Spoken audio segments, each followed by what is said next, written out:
தென்னாடுடைய சிவனே போற்றி. தினம் ஒரு ஸ்தலம் பகுதியில் அருணகிரிநாதர் சுவாமிகள் அருளிய கந்தர் அலங்காரத்தை பார்த்து கொண்டு வருகிறோம். அந்த வரிசையில் இன்று 13ஆம் பாடல். திருச்சிற்றம்பலம்.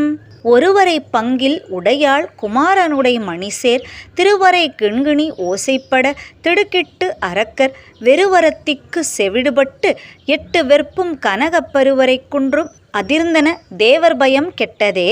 திருச்சிற்றம்பலம்.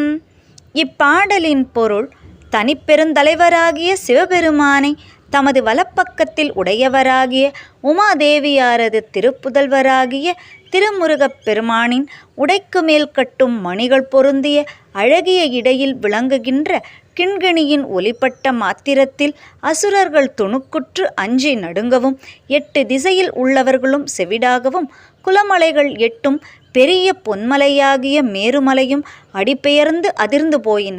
தேவர்களுக்கு அசுரர்களால் ஏற்பட்ட பயமும் அழிந்துவிட்டது என்று அருணகிரிநாத சுவாமிகள் இப்பாடலில் குறிப்பிடுகிறார். இந்த பதிவு உங்களுக்கு பயனுள்ளதா இருக்கும் அப்படின்னு நம்புறோம். இது போல பதிவுகள் இன்னும் வேணும் அப்படின்னு நீங்க நினைச்சீங்கன்னா அதை கமெண்ட்ல சொல்லுங்க. நம்ம சேனலை மறக்காம லைக் பண்ணுங்க, உங்க ஃப்ரெண்ட்ஸோட ஷேர் பண்ணுங்க, சப்ஸ்கிரைப் பண்ண மறக்காதீங்க. மீண்டும் சந்திப்போம். திருச்சிற்றம்பலம்.